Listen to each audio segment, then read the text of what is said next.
Olá, esse é mais um episódio do programa Maga Entrevista e hoje eu recebo a minha querida amiga Catarina, do Instagram Entre Mundos Tarô. Tudo bem, Catarina? Tudo jóia, Piqui. Que prazer estar aqui com você hoje. Eu é que te agradeço, a gente marcou várias vezes, finalmente deu certo, né?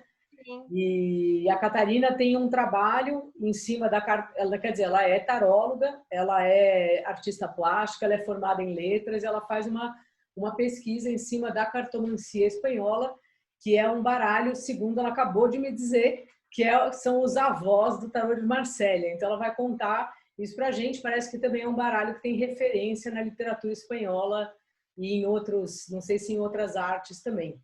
E aí, Catarina, qual é desse baralho aí? Nossa, eu tenho muita coisa para falar sobre esse baralho, mas antes de falar, eu preciso mostrar para você, Piqui. Esse é o baralho espanhol, tá vendo? Ele é um baralho de carta comum na Espanha. Então, espadas são espadas.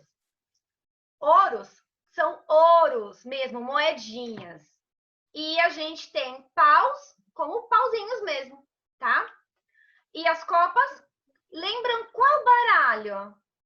O tarô de As copas Marselha, é Marselha. igualzinho. Pois é, como você comentou, eu sou formada em Letras Espanhol na Federal de Alfenas, mas eu, antes de entrar na universidade, já tinha esse baralho, já realizava pesquisas na área, por causa de uma questão de origem, né? Minha família é venezuelana, então a gente tem uma relação muito forte com a América Latina mesmo. E eu já lembrava desse baralho um pouco das minhas vós, das minhas tias jogando, tipo, truco, carta comum, com esse baralho.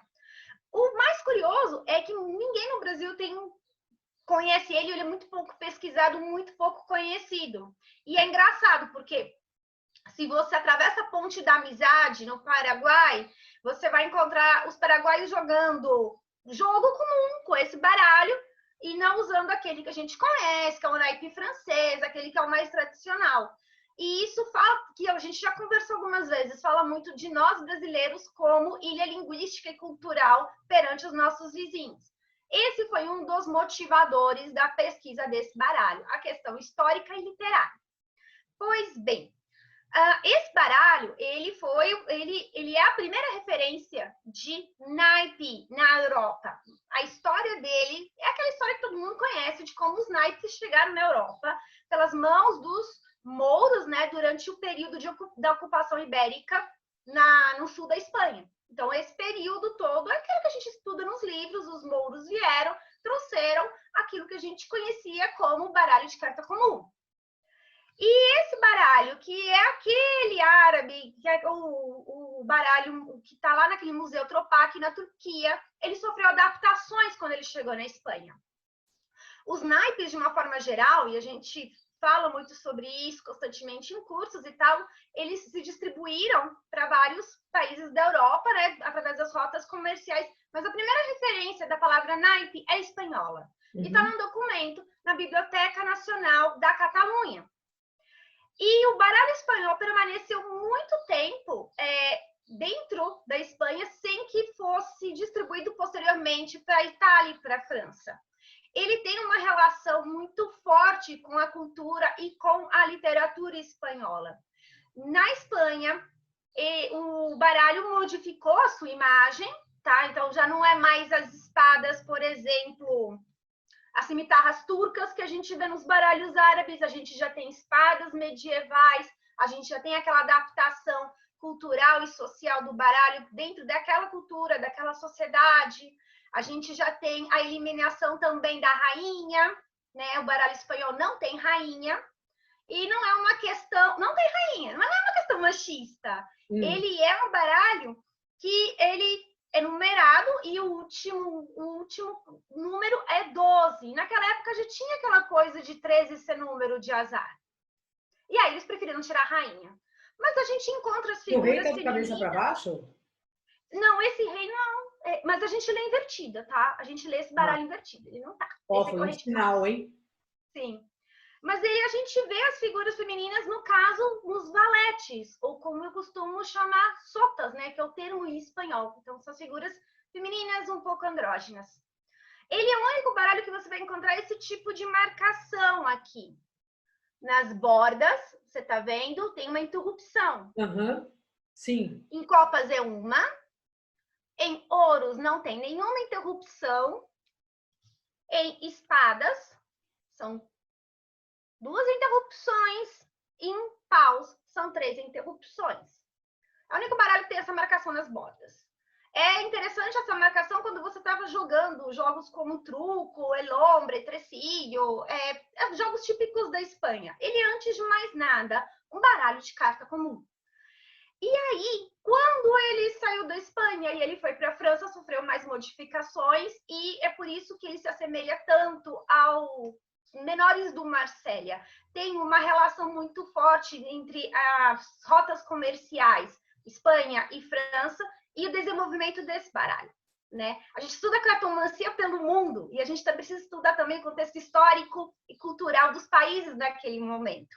Sim. Mas, beleza, não tem problema. Como que ele é um excelente baralho de jogo? O baralho espanhol, ele é aquele baralho de carta comum que vai te dar nome, sobrenome, CPF, antecedentes criminais, número da conta bancária da pessoa, porque ele é muito literal, ele consegue ser assim muito pontual, muito certeiro, muito objetivo nas suas informações. Na Espanha, pelo que eu andei pesquisando, eu tenho muito material que veio de lá, professores que foram fazer cursos na Espanha trouxeram coisas para mim, eu sempre peço e tal. A gente tem todo um estudo incrível desse baralho. Na iconografia existem vários padrões, ele é um baralho extremamente rico em variedades, em imagens e padrões. Dos cruzamentos, que nem eu comentei, a gente vai ter baralhos ítalo-espanhóis, franco-espanhóis, também, que falam muito dessa relação entre a Espanha e seus vizinhos. E dentro dos hobbies, existe algo na Espanha que é coleção de baralhos espanhóis. Então, as pessoas elas são muito aficionadas. Tem clubes, tem associações, tem publicações a respeito dos baralhos colecionáveis. E aí, cada artista vai fazendo um baralho mais incrível e mais incrível. E, meu Deus, haja cartão de crédito para comprar todos esses baralhos de colecionador, porque são maravilhosos, né? E ele é um baralho que ele também foi utilizado, isso mais para 1800, 1900, como instrumento de educação da nobreza. Ele também foi um baralho utilizado e para que os príncipes, nobres, aristocratas aprendessem um pouco sobre conceitos teológicos, conceitos pedagógicos, conceitos morais. Então, assim, é de uma riqueza gigantesca esse baralho. Eu tenho um baralho desse que é o Quatro Impérios, que eu publiquei ele junto com a Carla Souza, do Falando Lenormandês. Você conhece a Carla? Não. Então, a Carla tem um trabalho incrível com o baralho Lenormand e pesquisas de baralhos históricos também, e eu lancei um curso sobre esse baralho lá no Falando Lenormandês. E a gente encontrou esse baralho, que é o Quatro Impérios, não estou com ele aqui, mas depois, se quiser, até te mostro, que ele fala justamente dessa questão histórica e pedagógica. É um baralho que fala dos espanhóis, tem o naipe dos espanhóis conquistadores, tem o naipe dos árabes, tem o naipe dos povos americanos que foram conquistados pelos espanhóis, tem o naipe da burguesia. Então, assim, de uma riqueza literária gigante, bastante grande mesmo. Na minha pesquisa, eu encontro referências desse baralho em obras clássicas da literatura espanhola, tipo Dom Quixote, tem várias outras, é muita coisa, eu estou falando muito. E aí, quando você fala sobre essas referências históricas, as pessoas estão usando o baralho como jogo ou como oráculo? Ou as duas coisas? As duas coisas. Recentemente eu publiquei um artigo no Clube do Tarot que fala da primeira referência divinatória relacionada ao baralho espanhol em um texto de um poeta chamado Francisco de Quevedo. Ele relata, ele coloca um poema para uma condessa que ele era apaixonada, e nesse poema ele associa cada naipe a um tipo de mulher, se chama El Juego de Amor. Depois eu mostro lá o link para você. Então, cada naipe é associado a um tipo de mulher. A virgem, a casada, a viúva e a freira.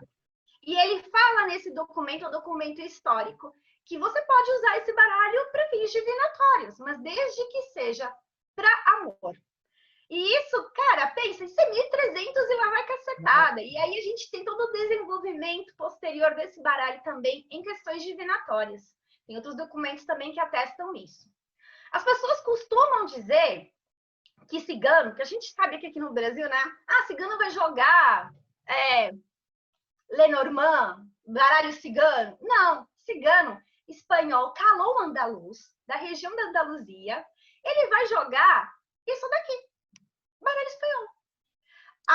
O cigano de noite vai pegar esse baralho para as apostas dos jogos, e a cigana de dia, ela vai pegar o mesmo baralho, porque eles não têm dinheiro para comprar baralho caro. Esses baralhos aqui, eles são caros, sempre foram caros. Tarô é mais caro ainda, para ler a sorte. Então, esse aqui é o verdadeiro baralho cigano, de cigano espanhol, calão andaluz. Eu sei disso porque eu conversei com ciganos que são dessa etnia, da etnia calão, que é a etnia espanhola, e eles relataram justamente isso. Os avós, os pais, na Espanha, jogavam esse baralho para ler a sorte. Né? E aí eles usam, nesse caso, só os números mesmo, né? E a corte. Não tem ele é um baralho, assim, é um baralho de naipe, né? Então, ele não vai ter arcanos maiores, ele é um baralho de carta comum. E vai usar ele, assim, a corte e as numeradas, só. E você usa esse baralho para atendimento ou não? Eu uso, é famoso, minhas clientes adoram esse baralho para atendimento. Eu uso direto, eu gosto de abrir previsões amplas com ele me permite ver passado, presente e futuro. Ele tem uma conexão muito boa com a espiritualidade e, inclusive, o naipe de ouros no baralho espanhol é o naipe da espiritualidade. O curso que eu montei para o Falando Lenormandês, e que ano que vem eu vou dar outro curso, e o livro também vai sair ano que vem, eu e a Carla, a gente está trabalhando nisso, fala justamente dessas questões ligadas à espiritualidade. É um baralho que eu amo para ver trabalho mágico, ações mágicas. Para quem gosta dessa área, é um prato cheio. E aí, como você faz aí os seus atendimentos? Que baralho você usa? Você mistura vários? Como funciona? Aí aquele momento polêmica, né? Já teve gente que criticou por causa disso. Eu misturo. Na minha mesa agora, na minha mesa agora tem um tarô, um Lenormand, um baralho espanhol. Que nem eu jogo tarô, às vezes eu coloco o Lenormand do lado para dar mais pontualidade, para dar mais informações. Eu gosto de começar as minhas leituras com o baralho espanhol, abro uma geral com o baralho espanhol, passado, presente, futuro. Para alguma coisa mais pontual, eu vou pegar o Lenormand, para alguma coisa mais densa, eu vou pegar o tarô. Então, assim, a minha mesa é uma evolução, porque eu não fico num baralho só. Eu vou pegando aquilo que eu acredito que serve mais, de acordo com a linguagem de cada baralho, o que mais se adequa ao momento. Entendi, que ótimo. E como funcionam aí os seus atendimentos, né? Eu vejo que você todo dia faz aquele conselho fofíssimo, que a gente toma café com você. Sim. Nossa, eu queria que todo mundo viesse para minha casa tomar café de manhã comigo. Eu me sinto assim, quando eu vejo lá, eu paro, eu falo, olha o café dela. Não, mas a gente vai tomar café assim que eu chegar em São Paulo. Sim. Dá nada, não. Eu vou levar para você um pó que tem aqui, que é do Quilombo Campo Grande, que é do MST, que é um pó orgânico, assim, tipo, a melhor pó do mundo. Ótimo. Sabe? Aquele pó realmente da agricultura familiar. Então, quer se consultar comigo? Tem link na bio, né? É só eu chamar no WhatsApp. Eu tenho vários tipos de jogos com diferentes preços, com diferentes baralhos. Quais são os diferentes jogos? Quero saber. Vamos lá. Por exemplo, eu trabalho com leituras temáticas, né? Eu sempre lanço uma promoçãozinha diferente de algum tema específico, como, por exemplo, amor, trabalho. Mas os meus jogos são separados basicamente em 2 grupos. Leituras por tema, né? Então, eu vou ver, por exemplo, em 1 hora sua vida profissional, afetiva. Vou usar esses baralhos todos no jogo. E as mandalas astrológicas, né? Que a gente até comentou sobre elas outro dia. Mandala astrológica, um jogo que é, tipo, é o meu amor. É onde eu faço as previsões anuais, semestrais. Aí eu vou usar 2 baralhos também. Tarô e Lenormand, mais os elementos da astrologia. Eu trabalho também com tarô e mesa radiônica. O tarô, no caso, ele dá o diagnóstico do problema. Mesa radiônica, que é a radiestesia, que é aquela correção das vibrações através do pêndulo e dos gráficos. vai fazer o tratamento dessa situação.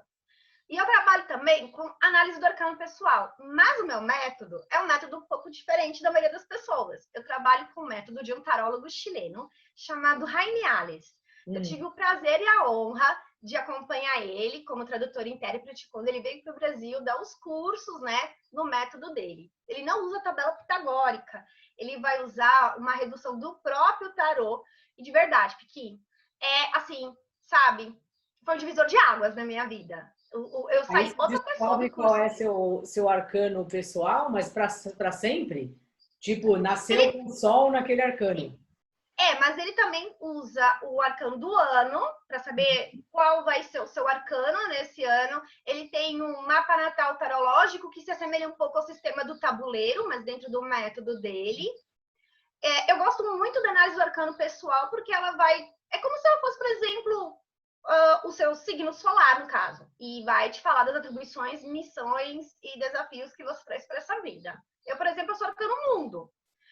E tanto que eu tenho até o mundo tatuado no braço. Eu já quero fazer isso aí. Já pode. Não, vamos fazer. Terminando, você já abre sua agenda aí para mim. Sim, não, deixa comigo, deixa comigo. O bom é que, assim, o arcano pessoal, ele não é um jogo. Ele é um documento entregue em PDF.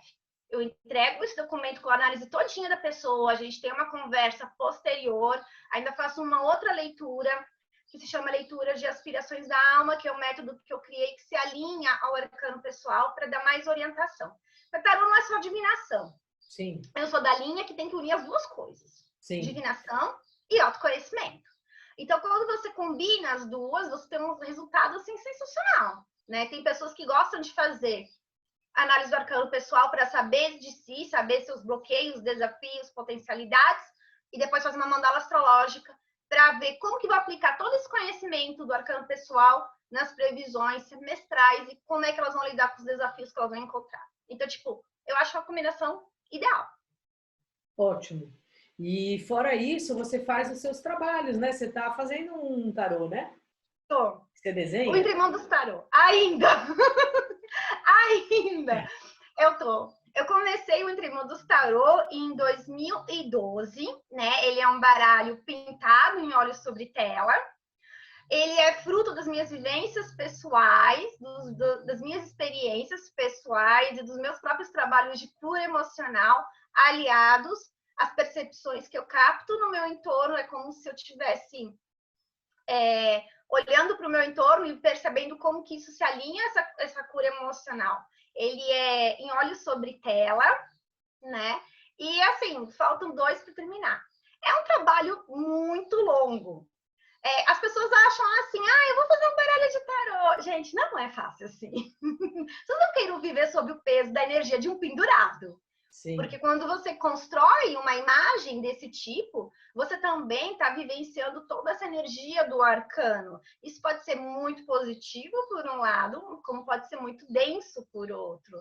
Então, não é simplesmente o adequar cores e formas na criação de um baralho. É realmente você desenvolver a sua referência. Meus alunos de tarô, eles tiveram... Acho que você chegou a ver, né, Piqui, no meu feed, as pinturas dos meus alunos. Sim, maravilhosas. Eu dei aula de tarô para a universidade, foi um projeto de extensão. Foi a 2ª edição desse projeto. E foi algo revolucionário, porque é o primeiro curso de tarô dentro de uma universidade pública. Todo cheio de desafios.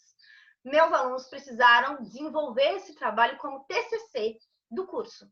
Criar uma imagem a partir de suas próprias percepções, suas próprias reflexões, aliadas aos conceitos da simbologia clássica. Porque, né? Eu preciso ver que uma estrela é uma estrela, né? Eu preciso ver que o mago é o mago, eles não podem fugir dessa simbologia.